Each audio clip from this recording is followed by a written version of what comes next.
कल विजय थलापति जी ने एक 717 जो दुकानें थी वो उन्होंने बंद कर दी और ख़ास तौर से एजुकेशन इंस्टीट्यूट्स को या स्कूल कॉलेज यूनिवर्सिटी को लेके या जो भी जहाँ पे सोशल गैदरिंग वहाँ से कम उन्होंने एक 2 किलोमीटर की दूरी पे कम से कम 500 जो मीटर है उस दूरी पे उन्होंने कहा कि ये चीज़ें नहीं बिकनी चाहिए। वही जब हम बात करते हैं उमर अब्दुल्ला साहब की, उमर अब्दुल्ला साहब ने कल कहा कि हम इनको घसीट के थोड़ी लेंगे। उमर अब्दुल्ला साहब तो मैं पहले कहूँगा ये सिर्फ एक चीफ मिनिस्टर नहीं है, ये हमारे गार्जियन है। हम मानते हैं जम्मू कश्मीर स्टेट एक यहाँ के लोगों के लिए जो सरकार रहती है वो कहीं ना कहीं दिलों में बसती है। मैं कहूँ नेशनल कॉन्फ्रेंस की बात, उमर अब्दुल्ला साहब वो मतलब अक्रॉस द पार्टी लाइन वो लोगों के एकदम दिल के बहुत करीब हैं, लोगों के ख़ास हैं।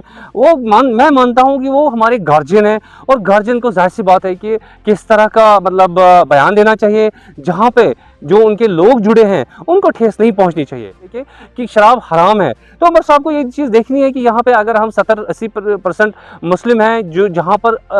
हराम है शराब पीना, तो यहाँ पे इस चीज़ को यहाँ पे शराब की दुकानें नहीं होनी चाहिए थी। अब देखिए जब उमर अब्दुल्ला साहब ने इलेक्शन में अपने इलेक्शन कैंपेन में उन्होंने ये कहा कि बडगाम कॉन्स्टिट्यूंसी को लॉ यूनिवर्सिटी दी जाएगी तो हमने उसको खैर मकदम किया। देखिए हमारी कांग्रेस पार्टी ने हमेशा से तरक्की का हाथ पकड़ा है और तरक्की को लेके हमेशा कांग्रेस आगे रही है। तो हमने उमर अब्दुल्ला साहब को इस चीज़ की सराहना करी कि आपको मुबारक हो, आपने बडगाम के लिए ये चीज़ का यूनिवर्सिटी का सेंट्रल ये लॉ यूनिवर्सिटी का जो आपने इंतखाब किया, हम उस चीज़ को लेके उनको मुबारकबाद दे रहे हैं। अब रही बात जो सोईबुग इलाका, यानी सोईबुग में कम से कम 40-45 गाँव आते हैं, हम कह रहे हैं कि इन 45 गाँवों के लिए अगर आपने ये मतलब सेंट्रल लॉ यूनिवर्सिटी का सोचा या लोग यहाँ से इस चीज़ की कामना करते हैं कि इस इलाके में लॉ यूनिवर्सिटी आनी चाहिए जिससे रोज़गार बढ़ जाएगा, यहाँ का जो निज़ाम है थोड़ा सा एजुकेशनल निज़ाम वो और बढ़ जाएगा, तो उसको लेके लोग काफ़ी सराहना करते हैं और लोगों को काफ़ी सारी उम्मीद जुड़ी है और लोग अभी भी इस कामना है कि इंशाअल्लाह ताला उमर अब्दुल्ला साहब जो नेशनल लॉ यूनिवर्सिटी देनी है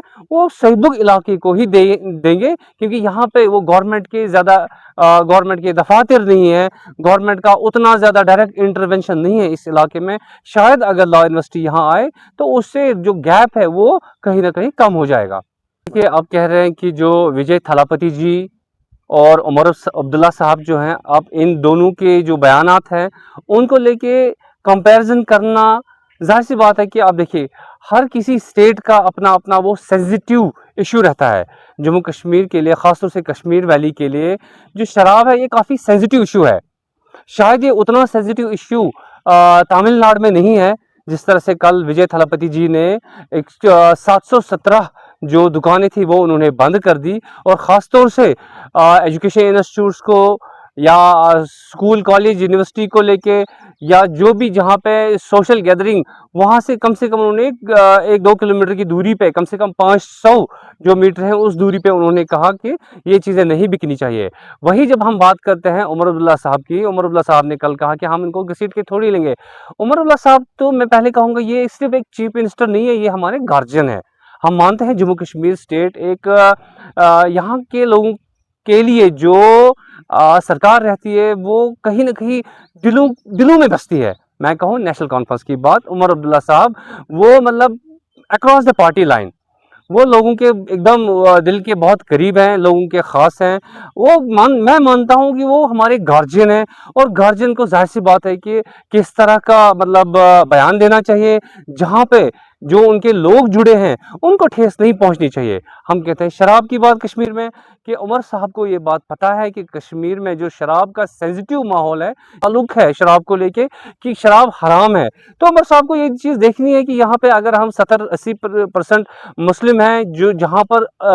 हराम है शराब पीना, तो यहाँ पे इस चीज़ को रखना चाहिए कि यहाँ पे शराब की दुकानें नहीं होनी चाहिए थी, ताकि जो लोग हम देखते हैं कि ज़्यादातर जो नशा करते हैं वो शराब का करते हैं। तो शराब जब बंद ही होगा, जब दुकान ही नहीं होगी, तो अ टाइम विल कम कि 2 साल 3 साल बाद कि यहाँ जब दुकान ही नहीं होगी तो उनको ढूंढना या मैसर होना वो चीज़ नहीं मिलेगा। हम देखते हैं कि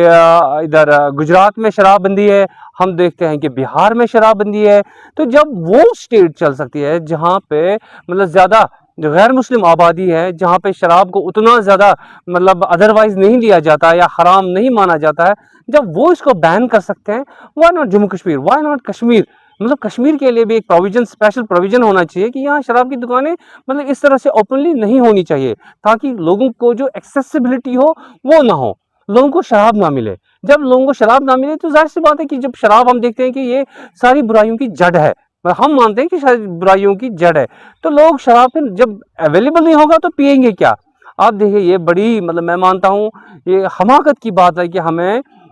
नशा मुक्त भारत मतलब ये अभियान चलाना पड़ रहा है। ये हम अभी ये मतलब 100 दिन का प्रोग्राम हमारे एलजी साहब मना रहे हैं। इसको लेके गवर्नमेंट को थोड़ा सा सेंसिटिव होना पड़ेगा, गवर्नमेंट को इसको बहुत कीनली लेना पड़ेगा ताकि जो सामाजिक बुराई है वो कम से कम हो जाए और ख़त्म हो जाए। हम देखते हैं कि उमर अब्दुल्ला साहब की सरकार को 2 साल होने वाले हैं, लेकिन 2 साल में जिस तरह से लोगों की वो एक उम्मीद जुड़ी हुई थी कि पहले 2 साल में इस तरह के रोज़गार मिल जाएंगे, यानी जो पिछले 8-10 साल से शायद उतने नहीं हो पाए जितने होने चाहिए थे, वो रुके पड़े थे। तो लोगों को ये उम्मीद थी कि कहीं ना कहीं अब रोज़गार में इजाफा होगा और जो पढ़े लिखे नौजवान हैं वो सेटल हो जाएं। लेकिन बदकिस्मती की वजह से उतना तो नहीं हो पाया। मतलब जो इनिशिएटिव उमर साहब को लेना चाहिए था उतना नहीं हो पाया, क्योंकि अभी शायद स्टेट नहीं है, जिसकी वजह से उनके जो इख्तियारात है वो उस लेवल तक नहीं है जिस लेवल तक उमर साहब शायद कामना कर सकते थे कि अगर स्टेट होती तो ये चीज़ें होती। लेकिन जब आप सरकार में हैं, साल दर साल निकल रहा है, लोगों की उम्मीदें वाबिस्ता हैं, तो लोग यही चाहेंगे कि चाहे यूटी सरकार हो, चाहे स्टेट की सरकार हो, लोगों को रोज़गार चाहिए। नौजवानों की जो एज है वो रुकती नहीं है। हम देखते हैं कि हर साल मतलब एक सेगमेंट जो है वो ओवर एज होता है, तो कहीं ना कहीं रोज़गार से वो बालातर दूर रहते हैं। जो एमएलए साहिबान को जो इख्तियारात जो पावर्स हैं वो उस तरह से नहीं है जिस तरह से उनको होने चाहिए थे। रही बात रोड सेक्टर की, तो रोड सेक्टर भी जो है उस तरह का नहीं चल रहा है। जो जो भी रोड्स के काम चल रहे हैं ये तो शायद